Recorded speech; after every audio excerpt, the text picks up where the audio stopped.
Welcome to Secret Story. Chloe was 3 years my junior. She was that little annoying cousin you have who seemed to always bug you. I guess she hung around my sister a lot, so would always be around when we were teenagers. That I think I started to realize I was attracted to her when I was 19 and she was 16. She had started to develop a fine pair of legs. I couldn't take my eyes off her. She had started to take an interest in boys and had dyed her hair blonde. My group of friends said they would all like to her in a few years, and I just laughed it off as them giving me some stick about my cousin.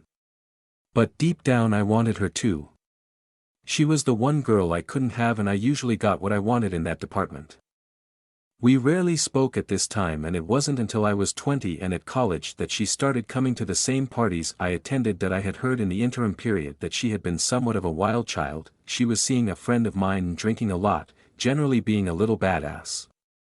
There was no harm in that, I guess. I saw her briefly at family events, maybe a few times a year, and I guess I resented her behavior. I thought she could have given my aunt and uncle an easier time. I decided that I would have a talk with her, but I hadn't set a date, because I knew she was clever enough to do well in school if she would just behave. After a few weeks of not seeing her, I had been informed by my friends that she was coming to a Halloween party we were throwing. I decided that I would tell her what I thought and try to make her listen and not throw her opportunities away. I got dressed up for the party and I took a chick with me who I had dated a few times. I went to the party as a lifeguard with shorts and tight t-shirt to boot. I arrived in the house and met the guys, some of whom I hadn't seen for years. But nothing had changed. They were still lying on the sofa, either high or drunk. There were a few girls around, but I didn't see Chloe. I went to leave my stuff upstairs, and as my foot hit the first stair I looked up and there was my cousin. My breath was taken away. She was dressed as a French maid, and my had she made my night. She gave me a smile and I said hi. She rubbed my hair on my way past her and we went in opposite directions. The party continued regardless. There was much idle chat as the alcohol started to have the desired effect. I hung around my date for a little while to be polite, while over the other side of the room Chloe was becoming loud and obnoxious the more that she drank. My friends shook their heads as if to beckon me. It wasn't my problem. She was almost 18, for Christ's sakes. This scene continued until I became angrier and angrier because at this point she was ruining the party. She was arguing with some loser over rolling her a joint and he was giving his good back. I decided enough was enough. I went over and threw the jerk out of the house. Of course Chloe was fuming and followed me to the door. She asked me who did I think I was throwing her friends out. I told her that he was a waste of space and the guys at the party were all losers and all they wanted was to get her drunk and her. She stormed off, grabbed a bottle of vodka and ran upstairs. That I realized that I may have overstepped the line, but I felt I had to say something. This was my cousin, and she was ruining herself. After some consideration I decided I had better go see if she was okay. I went upstairs and told her to come out of whatever room she was in, because there were at least 7, and given it was a party, I didn't want to walk in on something awkward, if you know what I mean. I waited for maybe half a minute when a timid voice cried out, "I'm in here." I guessed it might be Chloe, so I opened the door. She was on the bed sobbing. I felt awful. I told her I hadn't meant to make her cry, I was just worried about her. She said she knew, and she didn't even want to be there. I sat down beside her and she put her arms around me. She said she was glad I cared, because she thought that I didn't. I told her that I always did. She went to the bathroom to clean herself up, and told me to go downstairs again. So I obliged. Things had calmed down and a lot of people were passed out. I looked for my date. She had left according to my friends because she had to work the next day. I had just cracked open a beer when I got a text message. It was Chloe. It read, "Thanks. You look beautiful in your shorts, smiley face, X." At first I thought that's nice of her and I'm glad she is okay. But she had never used a kiss at the end of a message. I didn't reply when 5 minutes later I got another text. "Chloe again, come up and wish me goodnight XX, so I finished my beer and made my excuses. I called for her and she invited me into the room. As I opened the door and looked in the dimly lit room, I noticed that Chloe was in bed and covered with the blankets. I asked how she was. She said she felt better. I said I was going home and wished her good night. She asked, "Why don't you stay? It's late." I said, "Where would I stay?" She said, "There is plenty of room here." I said that I was tired but I didn't want to open any of the other rooms because they may be occupied. So she moved over in the bed and pulled back the blanket and said, "You can sleep here." At this point, being a little drunk, my conscience kicked in. What if someone walked in and saw me in bed with my cousin? That shit would not go down well. At the same time, I felt like maybe I could get some rest and then leave early in the morning. I said that maybe I should go, but Chloe said she wanted me to stay in case some of the losers downstairs came in and annoyed her. So after this I agreed to stay. That I turned off the dim light and pulled off my t-shirt with my back to Chloe. Although I was looking in the mirror and I could see that she had turned to watch. I decided to leave the Baywatch shorts on just in case I had a visitor during the night. So I got in and said goodnight and faced away from Chloe. She asked a few questions, like where was my date. I told her she had gone and that I wasn't really interested. She told me that the guy she was seeing was a real loser and she knew I was right about those guys. There was silence for a little while and after maybe 10 minutes I felt Chloe brush against my bare back a few times. Was she sleeping? She muttered a few times and I turned around to see if she was okay. As I turned I realized we were face to face and her arm fell on my side. She tried to pull me closer so I just said, "Chloe," to wake her up and her eyes opened. In the light of the street light I saw my cousin fully. She was such a beauty. We gazed into each other's eyes for what seemed like 5 minutes, her hand clasped mine.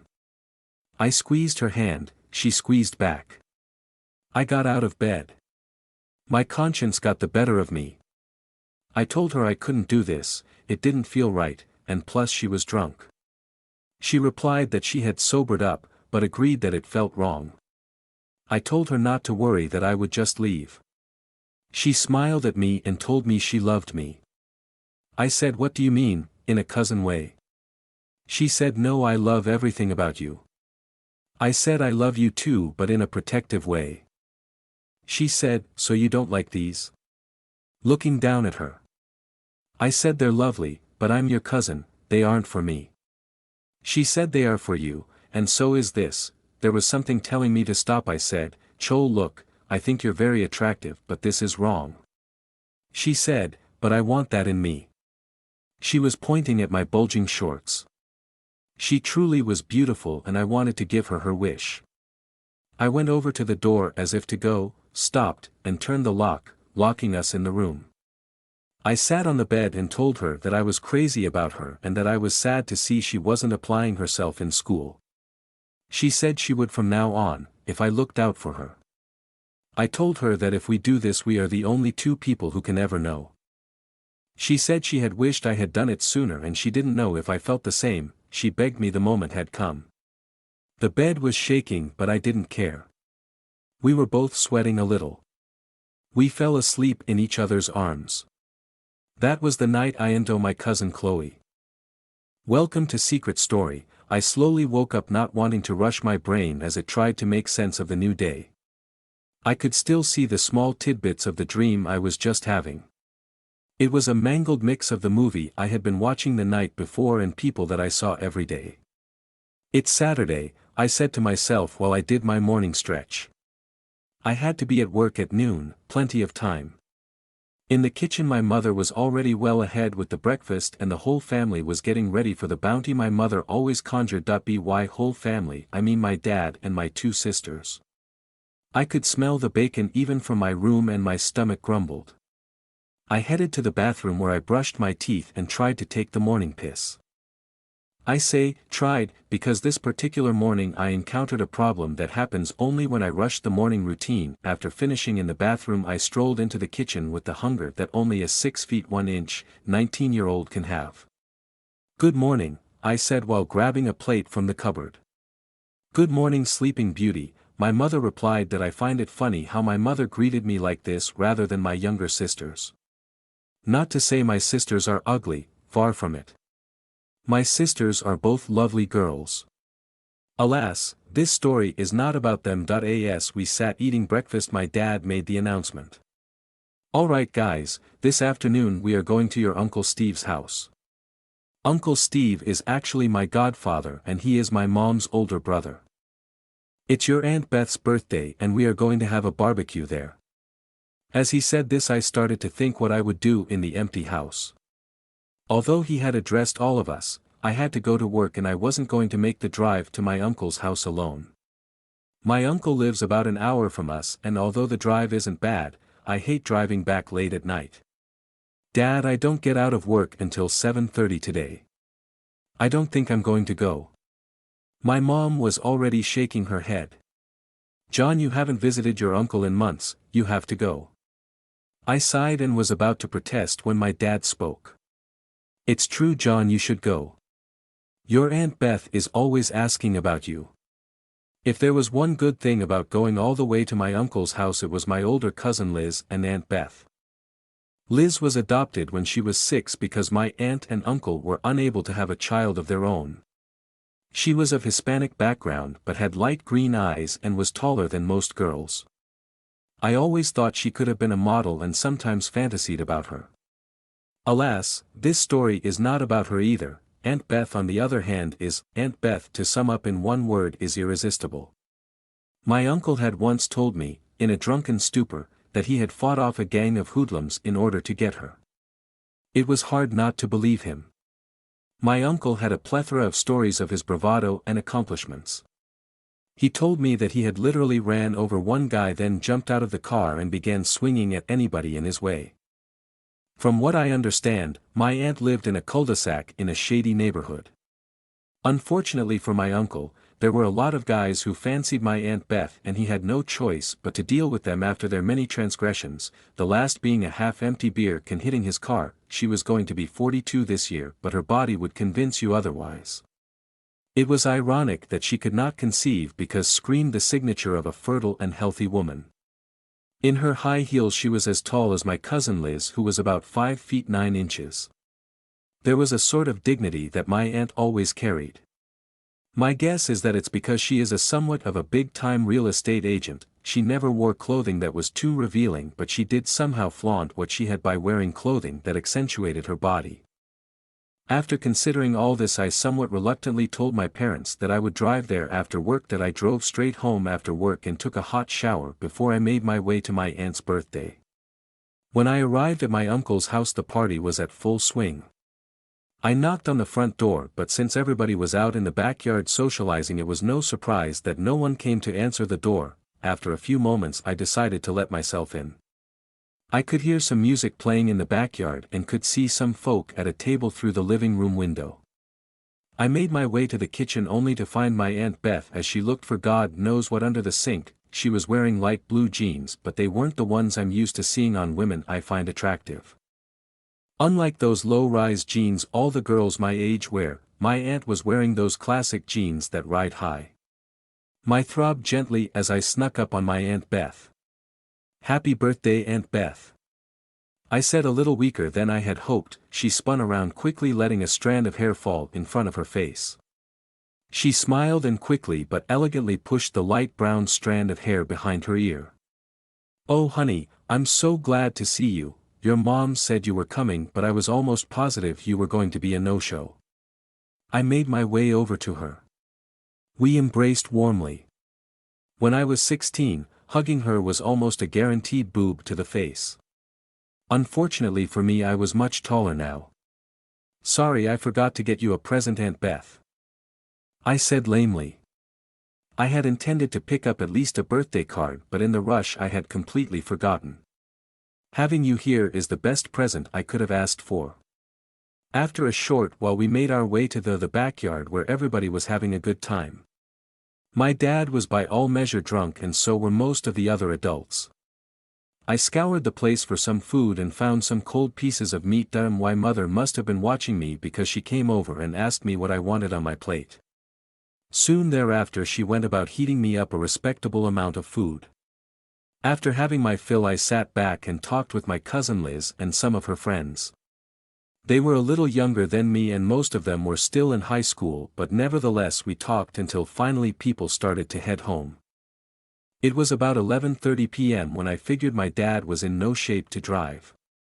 My mom on the other hand had always been a nervous wreck, so driving on the freeway was not an option. After some discussion it was decided that they would be spending the night.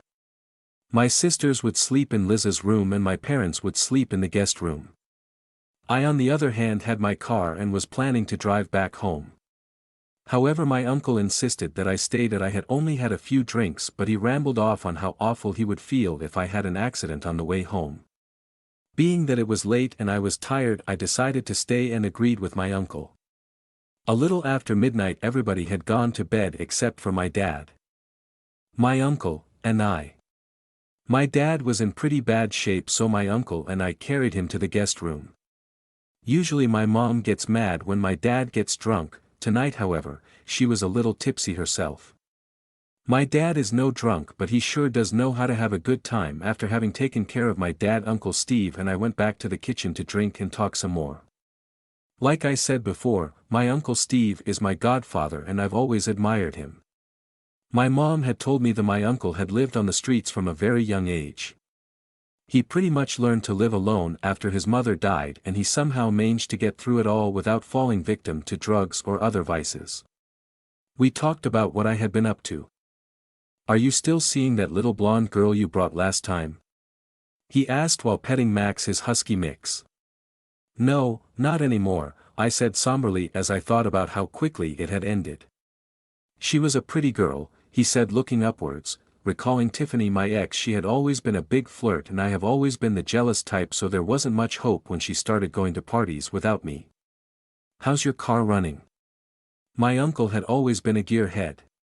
"The other day a guy in Civic C tried to race me on the way back from work. That was fun. I drive 72 Mach 1 Mustang and Uncle Steve had actually helped me rebuild most of the interior. You want to trade for my T-Bird soon?" My uncle has a 66 Thunderbird that is practically in mint condition. "I would love to have it, but I would never trade my car for it. Furthermore, I'm pretty sure he wouldn't actually trade that car, even for mine." "Nah, that's okay Uncle Steve, I need something that moves fast," I said jokingly. "You'd be surprised my friend, that guy is fast." I realized then that he probably wasn't kidding, and for all I knew he had a beast of an engine in there. We sat there quietly for a few more minutes until finally I decided it was time to hit the hay. I was about to get up when my uncle spoke. "John, the first have a favor to ask of you." His tone was serious and it caught me off guard. "Sure Uncle Steve," I replied quickly. "Listen son, first off, you need to understand that this is hard for me. And for your aunt." I was a little confused but sat quiet. "We have Liz and she has been brought nothing but happiness to me and your aunt. Your Aunt Beth loves her and we will always love her." Now I was even more confused. "The thing is, well, your Aunt Beth has always wanted a child of her own. It's something we have talked about for a long time. Your aunt feels that she needs this." He finished. "When Liz was adopted I was only 7 or 8. However, I remember my parents telling me that they had adopted because Aunt Beth couldn't have a baby." As if reading my thoughts my uncle continued, "I guess you also thought that it was your aunt who couldn't have kids," he said while looking straight at me. "The truth is John, that it's I who can't have kids." I started connecting the dots, but I was still oblivious to what he was really wanted to ask me. "We talked about going to a bank, but your aunt just doesn't feel comfortable with the process or with the people there." I couldn't believe what I was hearing and I was half expecting to be the victim of a cruel joke. However, my uncle soon found himself struggling to hold back tears and I was soon finding myself a little overwhelmed. "John, you don't know how hard it's been knowing that I can't fulfill all the needs of your aunt." He wiped his tears quickly, his hand shaking a little. "Listen son, you are the only man I would ever ask this of. Your aunt is the most precious thing I have and I'll be if it's anybody but you. My mind was racing trying to find something to say. He could see my apprehension and was gauging what I was feeling. Look, I don't want to beat around the bush much longer. He took a drink from his glass. Your aunt and I were wondering if you would consider helping us have a kid. I was stunned and words failed me. Uncle Steve. I stammered. John, you don't have to give me an answer now, he said gently. I don't want you to feel pressured, and I know this is awkward in so many ways. He could say that again. I was only now realizing what he wanted me to do. He wanted me to impregnate my Aunt Beth so that they could have a child of her own flesh and blood. Put yourself in my shoes, son. This is the hardest thing I've ever had to do, but it's what your aunt wants. He said it with such a genuine voice that I felt sorry for him. In another part of my mind I was thinking of Aunt Beth. I had always been infatuated with her even from an early age. However, having with her didn't happen even in my dreams, yet here was my uncle and asked me for help. I was still too embarrassed to tell my uncle that I would not only consider it but that I would be happy to do it. Your aunt was afraid to ask me for a very long time, he said easily now that the question was out in the open. She never considered anybody else. When she asked me about having someone to help us with this, I thought she was out of her mind. For some reason I thought she was using this as an excuse to cheat, he said looking blankly at his drink. I was furious, but I let her speak her mind only because I wanted to know who she was considering. I expected someone from her work or one of our friends. When she timidly said your name, all my rage was extinguished and I saw the fear in her eyes. Had she named anybody, I don't know what would have happened, he finished slowly. She is resolute in her decision that if you can't help us then it's just not meant to be. His last statement erased the embarrassment I had been feeling. I'll be happy to help you guys, Uncle Steve, I said slowly. You'll do it then?